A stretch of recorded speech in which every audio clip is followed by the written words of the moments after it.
Also, don't mind me, I'm just gonna shit on Canada for a second.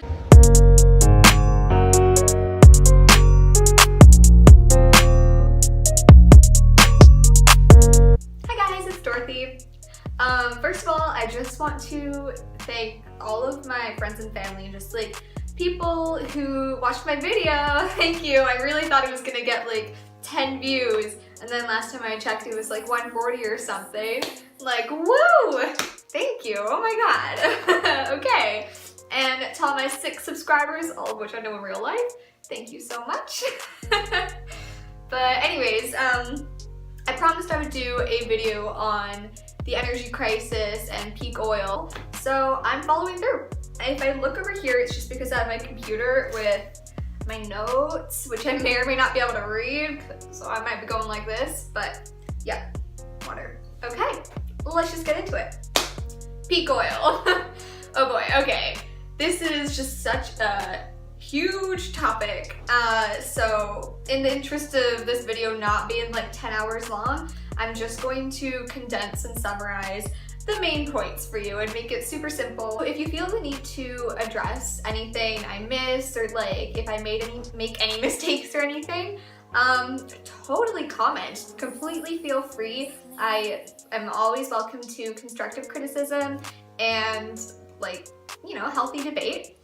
Also, if you're wondering about like how qualified I am to talk about peak oil and the energy crisis, just to like break it down, I have been following oil and just everything related since I was 15 because it just interests me. I did an 8-page research paper on it in grade 12, and I have written 2 10-page research papers on it in university, and I have taken 3 courses in university that are related to it and discuss it. So for the sake of simplicity, I'm going to use the term oil to collectively refer to fossil fuels, natural gas, petroleum, coal, you know, the whole shebang.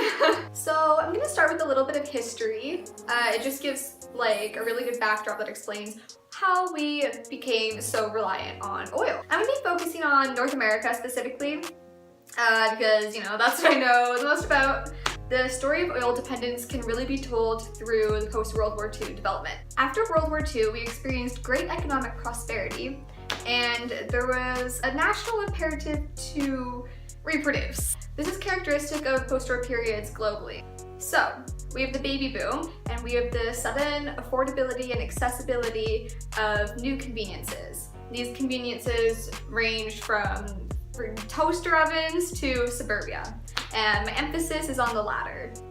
Suburbias were created under big government subsidies. Now, this allowed houses to be more affordable, which was an incentive to more people to move there. And along with that, there was an encouragement for new parents to bring all these new children and raise them all in a nice area. So when one moves to suburbia, one thing becomes immediately essential: a car. Suddenly you need a car to get to work, to get to school, to drive the kids to school, to get back home, to get groceries. You need a car for everything. So the post-war development model was really designed for cars. And along with this, there was ensuing mass construction of highways and more roads and yada yada yada. Actually, all the meanwhile, 3 big car companies in the US bought all the remaining train lines and replaced them with bus routes. So, you know, this had a pretty detrimental effect, and I'm pretty sure there was like a federal lawsuit later accusing them of corporate monopoly. Anyways, besides the point, they really kind of screwed us over. So now everything required vehicular transportation, and all vehicular transportation, aside from like bikes, required oil. And that's how we became dependent. And it's not just through transportation. That's just like one of the largest contributing sectors. So oil. I'm sure you know oil is bad. Both burning and producing it releases anthropogenic emissions, you know, that go up, pollute the air, and contribute to climate change. I'm not going to explain climate change to you. We've all seen the Simpsons video. We know what it's about. However, I mean, I'm gonna explain oil. It's derived from fossil fuels, which are basically the organic remains of ancient organisms buried really deep in the soil. This is like dinosaurs and stuff. So it took millions of years to form these oil reserves. Now fossil fuels are a necessity to our way of life. We use them directly or indirectly in literally everything. Even electricity uses oil. You heard me right. Also, don't mind me, I'm just gonna shit on Canada for a second. Due to Canada's tar sands operations and their withdrawal from the Kyoto Protocol, Canada ranked last out of 26 wealthy nations in an environmental protection survey in 2013. Like, what? We have this false identity of like wilderness protectors, and I think we all like, it's the silent backbone of Canada, but we really don't actually practice this ecological ethos. Oil companies often provide governments with portions of the profits to incentivize exploiting their resources. So it's kind of sketchy. The Alberta government does that with some tar sands companies. Just saying. Now to the peak. Oil becomes more difficult and more expensive to extract past the half-life of an oil field. So like once it reaches its peak of oil reserves, it becomes more expensive and difficult to extract. And with the more expensive it comes, jobs are lost. So that's often an argument in keeping oil fields. It provides jobs, but it only provides jobs when the price of oil is high. And I don't know if you know anything about the price of oil, but it fluctuates like crazy. So people lose jobs and gain jobs in the oil industry all the time. Right now we consume around 4 times as much oil as we discovered. 4 times. So kind of little graph. This arm is the rate of discovery. This one is the rate of like extraction. So discovery, discovery, discovery, and extraction follows it, and it peaks. Discovery goes down, then extraction starts to go down. Sorry, like this. And then once there's no discoveries anymore, obviously extraction's gonna stop. And like I said, they take millions of years to form, so, you know, the next fossil fuels available are gonna be us. So peak oil, the peak oil theory, it's not really a theory because it's literally happening right now. Right now.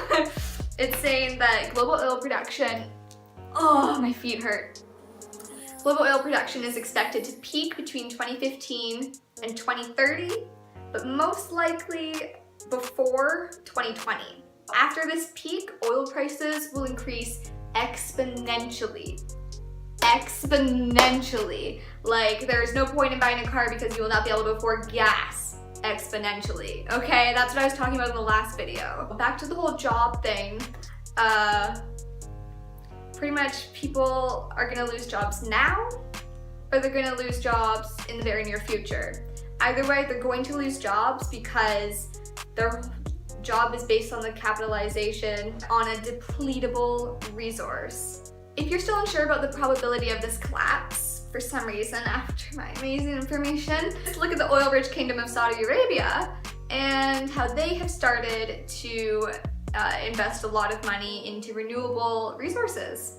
Why would they be doing this if oil isn't running out? It is. So this all might sound very depressing, and I'm sorry, it, you know, is a little bit, but that's not to say there isn't any hope for the future. Peak oil is actually one of those rare issues that you can have a personal effect on. Like, you can have effect on the effect, on its effects on you. You know what I'm saying? What I mean by this is that you can change your lifestyle in little ways that will slowly accumulate, that will A, reduce your carbon footprint by a lot, and B, prepare you for peak oil. And not peak oil, we're in peak oil. Post-peak oil, when oil is just not gonna be accessible anymore, or affordable for that matter, at all. So you do this in little ways that just in general reduce your consumption. So those would be all the things that I mentioned in the last video. I'm probably just gonna do another video on reusing stuff and reducing your consumption because it's like a big deal. But yeah, you can do that. Don't buy a car, like I said, or sell your car now while you can. Just start biking, you know, it's healthier anyways. But other things you can do is maybe try to grow your own food, start a garden or something. I know I'm gonna try and start doing that because I just got a garden. And definitely buy more local foods, because soon that transportation of exotic foods to freaking Walmart or what have you is not going to be viable anymore. You can also, this is a little extreme, but you can maybe try doing some pit cooks instead of using an oven. It's very difficult. I want to try one myself, so I'll get back to you. Or you can try and make your own icebox or something instead of a refrigerator. So yeah, I hope I didn't ignite any existential fear in any of you. This is really kind of not an optimistic thing at the end, but you can go about it optimistically, kind of. So yeah. But anyways, look for future videos. I'm gonna be making some very soon because I really enjoy this. I'm just so glad that I can talk someone beside my mom's ear off. That was not grammatically correct. Anyways, have a good day and I'll see you soon.